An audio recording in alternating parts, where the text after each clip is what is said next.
Hello दोस्तों, कैसे हैं आप सब। उम्मीद है स्वस्थ होंगे।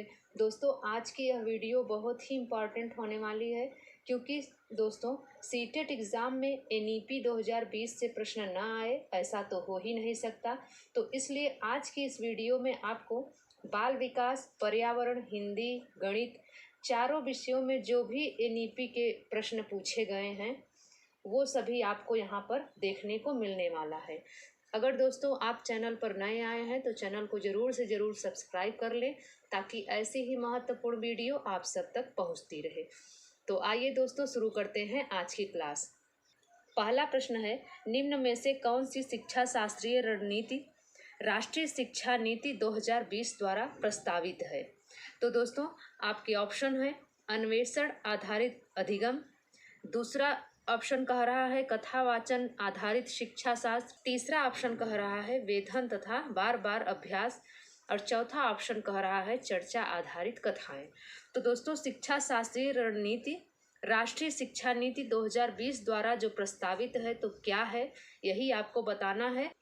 अगर दोस्तों हम राष्ट्रीय शिक्षा नीति 2020 द्वारा जो प्रस्तावित नीति है उसको अगर हम देखते हैं तो क्या है, तो यहाँ पर आपका अन्वेषण आधारित अधिगम यह भी आपका सही हो जाएगा, कथावाचन आधारित शिक्षा शास्त्र यह भी आपका सही होगा और चर्चा आधारित कथाएं यह भी एनईपी 2020 द्वारा प्रस्तावित है।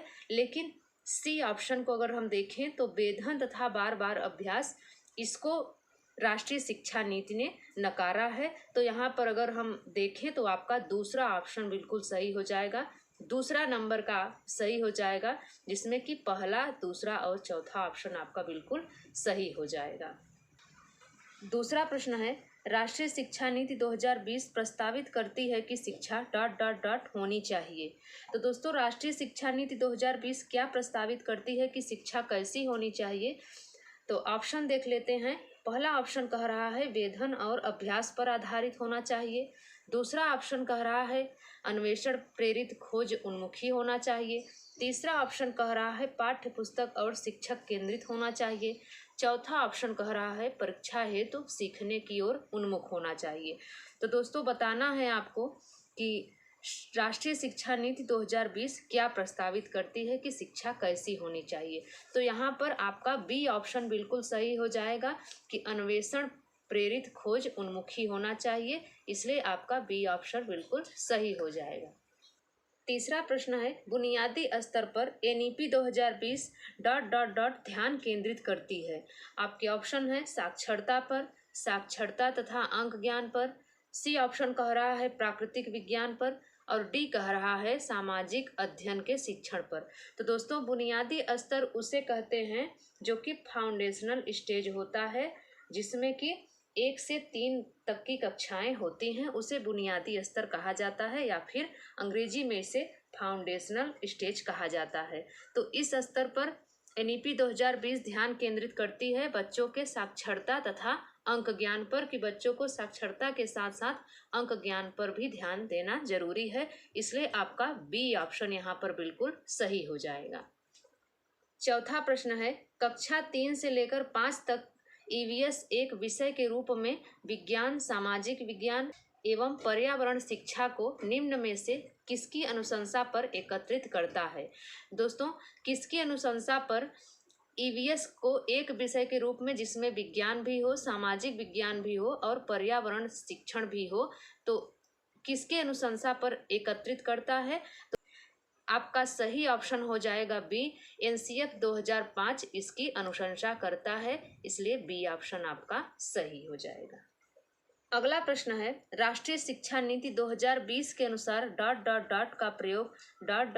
को प्रोत्साहित करने के लिए करना चाहिए। आपके ऑप्शन है कंठस्थीकरण, प्रत्यास्मरण, बी ऑप्शन कह रहा है कंठस्थीकरण समालोचनात्मक चिंतन, सी ऑप्शन कह रहा है अनुभव जनित अधिगम समालोचनात्मक चिंतन और डी कह रहा है अनुभव जनित अधिगम प्रत्यास्मरण। तो दोस्तों अगर हम सही ऑप्शन को देखें तो यहाँ पर सी ऑप्शन आपका बिल्कुल सही हो जाएगा। राष्ट्रीय शिक्षा नीति 2020 के अनुसार अनुभव जनित अधिगम का प्रयोग समालोचनात्मक चिंतन को प्रोत्साहित करने के लिए करना चाहिए। छठा प्रश्न है, राष्ट्रीय शिक्षा नीति 2020 में कौन सा प्रावधान नहीं सुझाया गया है। दोस्तों ध्यान देने वाली बात है, यहाँ पर निगेटिव प्रश्न पूछा गया है तो आपको निगेटिव आंसर ही करना है। तो यहाँ पर बोल रहा है कि राष्ट्रीय शिक्षा नीति 2020 में कौन सा प्रावधान नहीं सुझाया गया है। ए ऑप्शन को अगर हम देखते हैं तो ए ऑप्शन कह रहा है प्रत्येक विद्यार्थी को विशिष्ट क्षमताओं को पहचानना और बढ़ावा देना महत्वपूर्ण है। बी ऑप्शन कह रहा है रट्टा मारकर सीखने, परीक्षा के लिए सीखने के बजाय संप्रत्यात्मक समझ पर बल देना चाहिए। सी ऑप्शन कह रहा है सृजनात्मकता पर पर्याप्त ध्यान देना चाहिए, तार्किक निर्णय करने, नवचारिता को प्रोत्साहित करने हेतु विवेचनात्मक चिंतन को बढ़ावा देना चाहिए। और डी ऑप्शन कह रहा है कि बच्चों में अनुपालन को बढ़ावा देने हेतु इनाम और दंड का इस्तेमाल करना चाहिए। तो दोस्तों मैंने अभी आपको बताया कि निगेटिव अगर आपका प्रश्न है तो आपको आंसर भी निगेटिव देना चाहिए। तो यहाँ पर शिक्षा नीति यह नहीं कहती है, उसमें यह प्रावधान नहीं सुझाया गया है कि आप बच्चों को इनाम और दंड का इस्तेमाल करें। बच्चों में अनुपालन को बढ़ावा देने के लिए इनाम और दंड का इस्तेमाल करें। तो यही आपका डी ऑप्शन बिल्कुल सही हो जाएगा। सातवां प्रश्न है, नई शिक्षा नीति 2020 के अनुसार प्राथमिक कक्षाओं 1 से 5 तक के लिए निम्न में से क्या स्तर होगा। आपके ऑप्शन है, ए ऑप्शन कह रहा है आरंभिक स्तर, बी कह रहा है मध्य स्तर, सी कह रहा है बुनियादी स्तर। तो इन तीनों स्तरों में से आपको बताना है कि प्राथमिक कक्षाओं के लिए जो 1 से 5 तक के लिए हैं, इनमें से क्या स्तर होना चाहिए। तो दोस्तों अगर मैं आपको बताऊं तो अगर बुनियादी स्तर को हम देखें तो 1 से लेकर 5 तक के लिए जो स्तर होना चाहिए वह बुनियादी स्तर और आरंभिक स्तर दोनों होता है। इसलिए आपका ए और सी ऑप्शन बिल्कुल सही हो जाएगा। यहाँ पर ए और सी यहाँ पर है तो आपका यही सही हो जाएगा। बुनियादी स्तर को अंग्रेजी में फाउंडेशनल स्टेज कहा जाता है और आरंभिक स्तर को प्रिपरेटरी स्टेज कहा जाता है और मध्य स्तर को मिडिल स्टेज कहा जाता है। यह आपको ध्यान में रखना है। मध्य स्तर की जो कक्षाएं होती हैं वह 5 से 8 तक की होती हैं, इसे मिडिल स्टेज कहा जाता है। आठवां प्रश्न है, राष्ट्रीय शिक्षा नीति 2020 क्या सिफारिश करती है।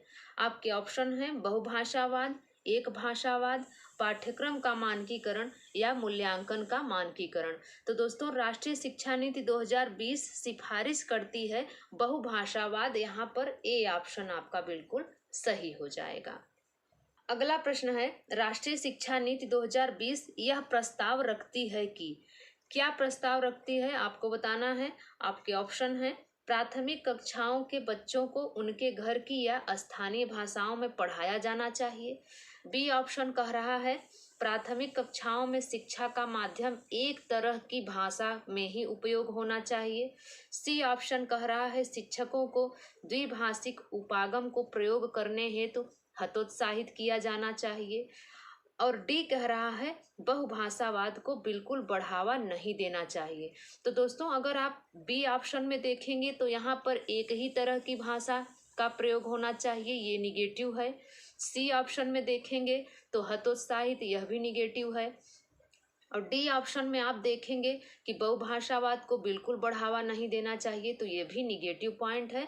तो यहाँ पर ए ऑप्शन आपका बिल्कुल सही हो जाएगा कि राष्ट्रीय शिक्षा नीति 2020 यह प्रस्ताव रखती है कि प्राथमिक कक्षाओं के बच्चों के लिए उनके घर की भाषा या फिर स्थानीय भाषा में पढ़ाया जाना चाहिए। आपका ए ऑप्शन बिल्कुल सही है। अगला प्रश्न है, राष्ट्रीय शिक्षा नीति 2020 के अनुसार आकलन के लिए अंतर्निहित सिद्धांत क्या होने चाहिए। आपके ऑप्शन है मुख्य रूप से रटने के कौशलों का परीक्षण करना। बी ऑप्शन कह रहा है केवल विषय वस्तु के अधिगम के लिए प्रोत्साहित करना। सी ऑप्शन कह रहा है सभी विद्यार्थियों के लिए उनका सीखने और विकास का अनुकूलन करना। और डी ऑप्शन कह रहा है विद्यार्थियों का वर्ष के अंत की परीक्षाओं के माध्यम से केवल संज्ञानात्मक आयाम का आकलन करना। तो दोस्तों राष्ट्रीय शिक्षा नीति 2020 के अनुसार आकलन के लिए अंतर्निहित सिद्धांत क्या होने चाहिए आपको बताना है। तो यहाँ पर सी ऑप्शन आपका बिल्कुल सही हो जाएगा कि सभी विद्यार्थियों के लिए उनका सीखने और विकास का अनुकूलन करना चाहिए, इसलिए सी ऑप्शन आपका बिल्कुल सही है। 11वां प्रश्न है, भाषा के संदर्भ में राष्ट्रीय शिक्षा नीति 2020 किस पर बल देती है। आपके ऑप्शन है बहुभाषावाद, एक भाषावाद, सी ऑप्शन कह रहा है पूरे देश में निर्देश का माध्यम अंग्रेजी हो, डी ऑप्शन कह रहा है पूरे देश में निर्देश का माध्यम हिंदी हो। तो यहाँ पर अगर हम देखें दोस्तों तो राष्ट्रीय शिक्षा नीति 2020 बल देती है बहुभाषावाद पर। आपका ए ऑप्शन यहाँ पर बिल्कुल सही हो जाएगा। 12वां प्रश्न है, भारतीय संसद ने दिव्यांग व्यक्तियों के लिए निम्न में से कौन सा कानून हाल में ही पारित किया है। आपके ऑप्शन है राष्ट्रीय शिक्षा नीति, शिक्षा का अधिकार अधिनियम, निःशक्त व्यक्ति समान अवसर अधिकार संरक्षण पूर्ण भागीदारी अधिनियम, या फिर दिव्यांगता के साथ व्यक्तियों का अधिकार अधिनियम। दोस्तों आपके प्रश्न में ही आपके उत्तर का हिंट मिल रहा है। तो यहाँ पर अगर हम सही ऑप्शन को देखेंगे तो भारतीय संसद ने दिव्यांग व्यक्तियों के लिए जो कानून पारित किया है वह है दिव्यांगता के साथ व्यक्तियों का अधिकार अधिनियम। यही आपका डी ऑप्शन बिल्कुल सही हो जाएगा। अगला प्रश्न है, राष्ट्रीय शिक्षा नीति 2020 किस पर बल देती है। दोस्तों प्रश्न वही रहता है, केवल आंसर को चेंज किया जाता है, ऑप्शन को चेंज कर दिया जाता है। तो यहाँ पर राष्ट्रीय शिक्षा नीति 2020 किस पर बल देती है आपको बताना है। ए ऑप्शन कह रहा है लचीला बहुस्तरीय गति आधारित अधिगम, बी कह रहा है बच्चों के केवल संज्ञानात्मक विकास से संबंधित पहलू पर, सी कह रहा है राष्ट्रीय पाठ्यचर्या के मानकीकरण पर, और डी ऑप्शन कह रहा है बच्चों के स्मरण कौशल के मापन पर। तो दोस्तों राष्ट्रीय शिक्षा नीति 2020 किस पर बल देती है। आपका ए ऑप्शन यहाँ पर बिल्कुल सही हो जाएगा कि लचीला बहुस्तरीय गति आधारित अधिगम। राष्ट्रीय शिक्षा नीति जो होती है वह लचीले बहुस्तरीय गति आधारित अधिगम पर बल देती है। 14वां प्रश्न है, राष्ट्रीय शिक्षा नीति 2020 के अनुसार मूल्यांकन का उद्देश्य किसकी जानकारी देता है।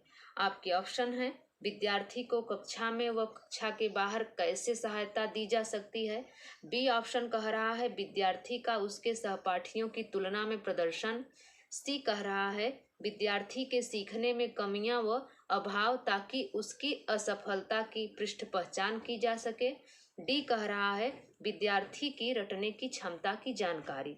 तो दोस्तों राष्ट्रीय शिक्षा नीति 2020 के अनुसार मूल्यांकन का उद्देश्य इसकी जानकारी देता है किसकी। यहाँ पर ए ऑप्शन आपका बिल्कुल सही हो जाएगा कि विद्यार्थी को कक्षा में व कक्षा के बाहर कैसे सहायता दी जा सकती है। यहाँ पर ए ऑप्शन आपका बिल्कुल सही हो जाएगा।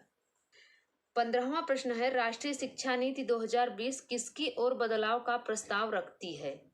तो दोस्तों यहाँ पर किसकी ओर बदलाव का प्रस्ताव रखती है यह आपको बताना है। आपके ऑप्शन है यह सीखना कि कैसे सीखना है, दूसरा ऑप्शन कह रहा है रटकर सीखने की प्रक्रिया को, सी कह रहा है पाठ्यक्रम सामग्री में वृद्धि को, और डी कह रहा है मानकीकरण को। दोस्तों राष्ट्रीय शिक्षा नीति 2020 किसकी ओर बदलाव का प्रस्ताव रखती है। यहाँ पर ए ऑप्शन आपका बिल्कुल सही हो जाएगा कि यह सीखना कि कैसे सीखना है, इस पर बदलाव का प्रस्ताव रखती है। ए ऑप्शन आपका बिल्कुल सही हो जाएगा। 16वां प्रश्न है, राष्ट्रीय शिक्षा नीति 2020 किस उपागम से किस उपागम के लिए शिक्षण शास्त्रीय बदलाव की अनुशंसा करती है। आपके ऑप्शन है संरचनावादी, व्यवहारवादी, बी ऑप्शन कह रहा है रटने पर आधारित अधिगम, अवधारणात्मक समझ, सी ऑप्शन कह रहा है खोजबीन आधारित अधिगम, ड्रिल और अभ्यास, डी कह रहा है अधिगम के लिए आकलन या अधिगम का आकलन। तो दोस्तों यहाँ पर राष्ट्रीय शिक्षा नीति 2020 किस उपागम से किस उपागम के लिए शिक्षण शास्त्रीय बदलाव की अनुशंसा करती है। तो यहाँ पर आपका बी ऑप्शन बिल्कुल सही हो जाएगा कि रटने पर आधारित अधिगम और अवधारणात्मक समझ इसी पर बदलाव की अनुशंसा करती है, इसलिए बी ऑप्शन आपका बिल्कुल सही है।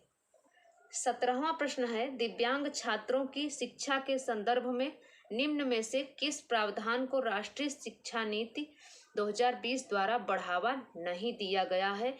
यहाँ पर दोस्तों आपका निगेटिव प्रश्न पूछा है तो आपको निगेटिव में ही आंसर करना है। तो आपका ए ऑप्शन कह रहा है उपयुक्त इमारती ढांचा, बी ऑप्शन कह रहा है उपयुक्त तकनीकी सुविधाएं, सी कह रहा है प्रत्येक विद्यार्थी के लिए एक शिक्षा और निजी शिक्षक, और डी कह रहा है अनिवार्य विशेष शिक्षा। तो दोस्तों दिव्यांग छात्रों की शिक्षा के संदर्भ में निम्न में से किस प्रावधान को राष्ट्रीय शिक्षा नीति 2020 द्वारा बढ़ावा नहीं दिया गया है? तो नहीं दिया गया है किसे? अनिवार्य विशेष शिक्षा को। आपका डी ऑप्शन बिल्कुल सही हो जाएगा। अगला प्रश्न है राष्ट्रीय शिक्षा नीति 2020 के अनुसार विद्यालयी शिक्षा का ढांचा क्या है? आपके ऑप्शन है 5+3+3+4, बी ऑप्शन कह रहा है 2+3+3+4, और सी ऑप्शन कह रहा है 2+5+2+3, और डी ऑप्शन कह रहा है 5+3+3+2+2। तो दोस्तों अगर हम राष्ट्रीय शिक्षा नीति 2020 के अनुसार विद्यालयी शिक्षा के ढांचा को देखें तो वर्तमान समय में जो चल रहा है तो वह है दोस्तों आपका ए ऑप्शन बिल्कुल सही है 5+3+3+4। ए ऑप्शन आपका बिल्कुल सही है। अब दोस्तों एक फैक्ट और आप जानिए कि 5 को कहा जाता है फाउंडेशनल स्टेज। इसमें 1 से 3 तक की कक्षाएं आती हैं, और जो ये पहला 3 है इसे कहा जाता है प्रिपरेटरी स्टेज। प्रिपरेटरी स्टेज को हिंदी में कहते हैं आरंभिक स्तर। इसमें 3 से 5 तक की कक्षाएं आती हैं, और जो दूसरा 3 है इसे कहा जाता है मिडिल स्टेज, जिसे कि मध्य स्तर कहा जाता है। इसमें 5 से 8 तक की कक्षाएं आती हैं, और अंत में जो 4 है इसे जो है कहा जाता है सीनियर सेकेंडरी। इसमें 8 से 12 की कक्षाएं आती हैं। अगला प्रश्न है राष्ट्रीय शिक्षा नीति 2020 पूरे देश के लिए प्राथमिक स्तर पर किस भाषा को निर्देश के माध्यम से प्रस्तावित करती है? आपके ऑप्शन है हिंदी, अंग्रेजी, संस्कृत या मातृभाषा, घर की भाषा या स्थानीय भाषा। तो दोस्तों यहाँ पर अगर हम बात करें कि राष्ट्रीय शिक्षा नीति पूरे देश के लिए प्राथमिक स्तर पर जो कि 1 से 5 तक की कक्षाएं होती हैं उनके लिए भाषा को निर्देश के माध्यम से प्रस्तावित करती है, तो करती है आपका यहाँ पर डी ऑप्शन बिल्कुल सही हो जाएगा, मातृभाषा के माध्यम से प्रस्तावित करती है। 20वां प्रश्न है राष्ट्रीय शिक्षा नीति 2020 के अनुसार मूल्यांकन का उद्देश्य क्या है? आपके ऑप्शन है रटने की क्षमता का परीक्षण, पुनरुत्पादन व याद रखने की क्षमता को नापना, सी ऑप्शन कह रहा है बच्चों को सीखने की प्रक्रिया में मदद करना, डी ऑप्शन कह रहा है पूरे देश में बच्चों की तुलना करने में मापदंड बताना। तो दोस्तों राष्ट्रीय शिक्षा नीति 2020 के अनुसार मूल्यांकन का उद्देश्य क्या है? मूल्यांकन का यह उद्देश्य है कि बच्चों को सीखने की प्रक्रिया में मदद करना। सी ऑप्शन यहाँ पर बिल्कुल आपका सही हो जाएगा। 21वां प्रश्न है राष्ट्रीय शिक्षा नीति 2020 प्रस्तावित करती है कि मूल्यांकन। आपके ऑप्शन है शैक्षणिक वर्ष में एक बार ली जाने वाली औपचारिक परीक्षाओं के माध्यम से किया जाना चाहिए, बी ऑप्शन कह रहा है एक निश्चित अवधि में बच्चे की प्रगति का पता लगाने के लिए महत्वपूर्ण है, सी ऑप्शन कह रहा है सभी शैक्षिक गतिविधियों का केंद्र होना चाहिए, डी ऑप्शन कह रहा है योग्यता के क्रम में बच्चों को रैंक देने के लिए महत्वपूर्ण है। तो दोस्तों बताइए इसमें से आपका कौन सा आंसर सही होगा? राष्ट्रीय शिक्षा नीति 2020 प्रस्तावित करती है कि मूल्यांकन, यहाँ पर आपका बी ऑप्शन बिल्कुल सही हो जाएगा, एक निश्चित अवधि में बच्चे की प्रगति का पता लगाने के लिए महत्वपूर्ण है। आपका बी ऑप्शन यहाँ पर बिल्कुल सही हो जाएगा। अगला प्रश्न है राष्ट्रीय शिक्षा नीति 2020 में निम्न में से किसकी वकालत नहीं की गई है? यहाँ पर निगेटिव प्रश्न है तो आपको निगेटिव आंसर करना है। ए ऑप्शन कह रहा है संरचनात्मक समझ पर जोर, बी कह रहा है योगात्मक मूल्यांकन, सी कह रहा है पाठ्यक्रम में वृद्धि, और डी कह रहा है प्रौद्योगिकी के उपयोग में कमी। तो बताइए दोस्तों राष्ट्रीय शिक्षा नीति 2020 निम्न में से किसकी वकालत नहीं करता है, यह आपको बताना है। तो यहाँ पर आप देखेंगे तो आपका यहाँ पर सही ऑप्शन हो जाएगा योगात्मक मूल्यांकन को नहीं बढ़ावा दिया गया है, वकालत इसकी नहीं की गई है। सी ऑप्शन भी सही है, पाठ्यक्रम में वृद्धि नहीं, यहाँ पर कमी करने की बात उसमें कही गई है। और डी ऑप्शन प्रौद्योगिकी के उपयोग में कमी, यहाँ पर आपका चौथा विकल्प सही हो जाएगा। 23वां प्रश्न है, एनईपी 2020 के अनुसार एक शिक्षक को शिक्षण अधिगम प्रक्रिया के दौरान प्राइमरी स्कूल के बच्चों से संप्रेषण के लिए किस भाषा का प्रयोग करना चाहिए? आपके ऑप्शन है केवल क्षेत्रीय भाषा का, केवल हिंदी भाषा का, केवल अंग्रेजी भाषा का, या फिर बच्चों की मातृभाषा का। तो दोस्तों एनईपी 2020 क्या कहता है कि जो बच्चे हैं प्राइमरी स्कूल में पढ़ने वाले, प्राइमरी स्कूल के बच्चे हैं, उनको जो है संप्रेषण के लिए बच्चों की मातृभाषा का प्रयोग करना चाहिए। यहाँ पर डी ऑप्शन आपका बिल्कुल सही हो जाएगा। अगला प्रश्न है, राष्ट्रीय शिक्षा नीति 2020 के अनुसार निम्न में से कौन सी सीखने के लिए एक अत्यावश्यक और अनिवार्य पूर्वापेक्षा है? सबसे आवश्यक चीज क्या है दोस्तों राष्ट्रीय शिक्षा नीति 2020 के अनुसार सीखने के लिए?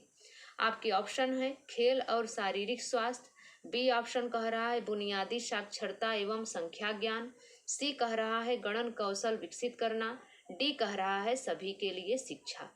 यहाँ पर दोस्तों आपका बी ऑप्शन बिल्कुल सही हो जाएगा, बुनियादी साक्षरता एवं संख्या ज्ञान। 1 से 5 तक का जो बच्चा है उसे बुनियादी शिक्षा के साथ साथ संख्या ज्ञान भी देना आवश्यक है। 25वां प्रश्न है और लास्ट प्रश्न है, 3 से 9 वर्ष वाले आयु समूह बच्चों हेतु एनईपी 2020 ने किस शिक्षण शास्त्रीय उपागम पर अधिक बल और ध्यान केंद्रित किया है? आपके ऑप्शन है घटना आधारित शिक्षण शास्त्र, भिन्न भिन्न पाठ्यचर्यक विषयों में आवाजाही संबंधी उपागम, सी कह रहा है खिलौना आधारित शिक्षण शास्त्र, डी कह रहा है विशिष्ट निर्देशात्मक अभ्यास शिक्षण शास्त्र। तो दोस्तों 3 से 9 वर्ष वाले बच्चों के लिए एनईपी 2020 ने किस शिक्षण शास्त्रीय उपागम पर अधिक बल दिया है और अपना ध्यान केंद्रित किया है? तो यहाँ पर आपका सी ऑप्शन बिल्कुल सही हो जाएगा कि खिलौना आधारित शिक्षण शास्त्र। दोस्तों सीटेट एग्जाम में एनईपी से प्रश्न कैसे बनता है मैंने उसका स्वरूप आपको दिखाया है। यह वीडियो आपको कैसी लगी आप कमेंट्स में ज़रूर बताएं। अगर यह वीडियो आपको अच्छी लगी हो तो लाइक शेयर ज़रूर किया करें। दोस्तों आपके लाइक करने से हमें मोटिवेशन मिलता है और अधिक कार्य करने की प्रेरणा मिलती है। तो अगर यह वीडियो आपको पसंद आए तो ज़रूर लाइक करें। तो मिलते हैं दोस्तों अगली वीडियो में, तब तक के लिए नमस्कार।